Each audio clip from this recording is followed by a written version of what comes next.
K ಕಡೆಯಿಂದ ಕೊನೆಗೂ ಕೂಡ ನಿಮ್ಗೆಲ್ಲರಿಗೂ ಕೂಡ ಒಂದು ಭರ್ಜರಿ ಗುಡ್ ನ್ಯೂಸ್ ಬಂದಿದೆ.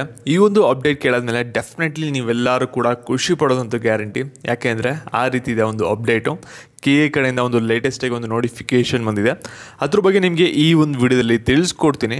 ವಿಡಿಯೋ ನಿಮಗೆ ಕ್ಲಿಯರ್ ಕಟ್ಟಾಗಿ ಗೊತ್ತಾಗಬೇಕು, ಏನು ಕೂಡ ಡೌಟ್ ಇರಬಾರ್ದಂದ್ರೆ ವಿಡಿಯೋನ ಕಂಪ್ಲೀಟಾಗಿ ನೋಡಿ. ಅದಕ್ಕಿಂತ ಮುಂಚೆ ಯಾರು ಚಾನಲ್ ಸಬ್ಸ್ಕ್ರೈಬ್ ಮಾಡ್ಕೊಂಡ್ರಲ್ಲ, ಕೆಳಗಡೆ ನಿಮಗೆ ಸಬ್ಸ್ಕ್ರೈಬ್ ಬಟನ್ ಅಂತ ಕಾಣ್ತಾ ಇರೋದನ್ನ ಕ್ಲಿಕ್ ಮಾಡಿ ಸಬ್ಸ್ಕ್ರೈಬ್ ಮಾಡ್ಕೊಳ್ಳಿ. ಹಾಗೆ ಪ್ರತಿಯೊಬ್ಬರು ಕೂಡ ವಿಡಿಯೋಗೊಂದು ಲೈಕ್ ಕೊಡಿ. ಇದೇ ರೀತಿ ನೀವು ಕೌನ್ಸಿಲಿಂಗ್ ಮುಗಿಯೋವರೆಗೂ ಕೂಡ ಬ್ಯಾಕ್ ಟು ಬ್ಯಾಕ್ ಎಲ್ಲ ಥರದ ಅಪ್ಡೇಟ್ಸ್ನ ಪಡ್ಕೊಳ್ಳಿ. ಇವಾಗ ನಾವು ಡೈರೆಕ್ಟಾಗಿ ವಿಡಿಯೋಕ್ಕಿಂತ ಮುಂಚೆ ನಿಮ್ಗೆ ಇನ್ನೊಂದು ಅಪ್ಡೇಟ್. ಇಲ್ಲಿ ಸಾಕಷ್ಟು ಜನ ಕಮೆಂಟ್ ಆಗ್ತಿದ್ದೀರಾ, ಕೋರ್ಸಲ್ಲಿ ಏನಾದರೂ ಕಟ್ ಆಫ್ ಇರುತ್ತಾ ಅಂತ. ಕಟ್ ಆಫ್ ಕೂಡ ಇರುತ್ತೆ. ಎಲ್ಲ ಆಲ್ ಓವರ್ ಕರ್ನಾಟಕದಲ್ಲಿ ಎಷ್ಟು ಕಾಲೇಜಸ್ ಇದೆ, ಎಲ್ಲ ಕೋರ್ಸ್ದು ಕೂಡ ಕಂಪ್ಲೀಟ್ ಡೀಟೇಲ್ಸ್ ನಿಮಗೆ ಇಲ್ಲಿ ಕೋರ್ಸಲ್ಲಿ ಸಿಗುತ್ತೆ. ಕೋರ್ಸ್ ಬೈ ಮಾಡಬೇಕಾದ್ರೆ ಡೈರೆಕ್ಟ್ ಲಿಂಕ್ ಬಂದ್ಬಿಟ್ಟು ಕಮೆಂಟ್ ಸೆಕ್ಷನ್ ಇರುತ್ತೆ, ಚೆಕ್ ಮಾಡಿ. ಇವಾಗ ನಾವು ಡೈರೆಕ್ಟಾಗಿ ವಿಡಿಯೋ ಬಗ್ಗೆನೇ ಬರೋಣ. ಯಾಕೆಂದರೆ ಸಾಕಷ್ಟು ಜನ ವೆಯ್ಟ್ ಮಾಡ್ತಾ ಇದ್ದೀರಾ ರಿಸಲ್ಟ್ಗೆ ಒಂದು ಕಡೆ. ಆದರೆ ರಿಸಲ್ಟ್ ಡೇಟ್ ಇನ್ನೂ ಕಿ ಅವ್ರು ಮಾತ್ರ ಬಿಡ್ತಾಯಿಲ್ಲ. ಯಾವಾಗ ಅಂತ ಹೇಳ್ತಾನೆ ಇಲ್ಲ ರಿಸಲ್ಟ್ ಎಕ್ಸಾಕ್ಟ್ ಡೇಟ್ನ.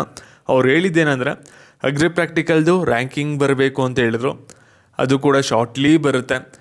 ಜೊತೆಗೆ ಅವ್ರು ಹೇಳಿದ್ದೇನೆಂದರೆ ಸೆಕೆಂಡ್ ಪಿ ಯು ಸಿದು ಒಂದು ಮಾರ್ಕ್ಸ್ ಬರಬೇಕು, ಸೆಕೆಂಡ್ ಎಕ್ಸಾಮ್ ಬರೆದಿರೋರ್ದು ಅಂತ ಹೇಳಿದರು. ಅದು ಕೂಡ ಬಂದಿದೆ.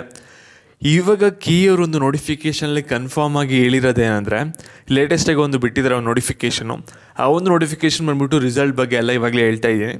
ಮತ್ತು ಇಲ್ಲಿ ಏನು ಹೇಳ್ತಾ ಇದ್ದಾರೆ ಅಂದರೆ, ಇಲ್ಲಿ ಇನ್ನೂ ಯಾರ್ಯಾರು ಮಾರ್ಕ್ಸ್ ಎಂಟ್ರಿ ಮಾಡಿಲ್ಲ, CBSE ICSE ಸ್ಟೂಡೆಂಟ್ಸು ಅಥವಾ ಈ ವರ್ಷ second P U C exam PU ಬೋರ್ಡಲ್ಲಿ ಬಿಟ್ಟು ಬೇರೆಯವ್ರು ಯಾರು ಮಾರ್ಕ್ಸ್ ಎಂಟ್ರಿ ಮಾಡಿಲ್ಲ, ಇವತ್ತು ಸಂಜೆ 5:30 ಲಾಸ್ಟ್ ಡೇಟು.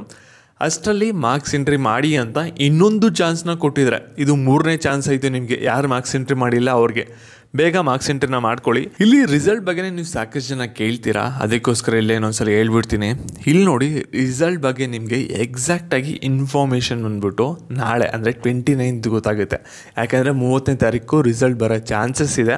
ಅದರಿಂದ ಏನಾದರೂ ಬರಲಿಲ್ವಾ ಏನು ತಲೆ ಕೆಡಿಸ್ಕೋಬೇಡಿ. ನೆಕ್ಸ್ಟ್ ಜೂನ್ 1ನೇ ತಾರೀಕು, 2ನೇ ತಾರೀಕು, 3ನೇ ತಾರೀಕು, 4ನೇ ತಾರೀಕು ಏನೂ ಕೂಡ ಬರೋಲ್ಲ ರಿಸಲ್ಟು.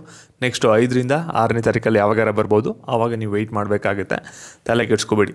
ಮತ್ತು ಇದೇ ರೀತಿ ಅಪ್ಡೇಟ್ಸ್ ಬೇಕಾದ್ರೆ ಚಾನಲ್ ಸಬ್ಸ್ಕ್ರೈಬ್ ಮಾಡ್ಕೊಳ್ಳಿ. ಹಾಗೆ ವಿಡಿಯೋಗೊಂದು ಲೈಕ್ ಕೊಟ್ಬಿಟ್ಟು ಎಲ್ಲರಿಗೂ ಕೂಡ ಶೇರ್ ಮಾಡಿ.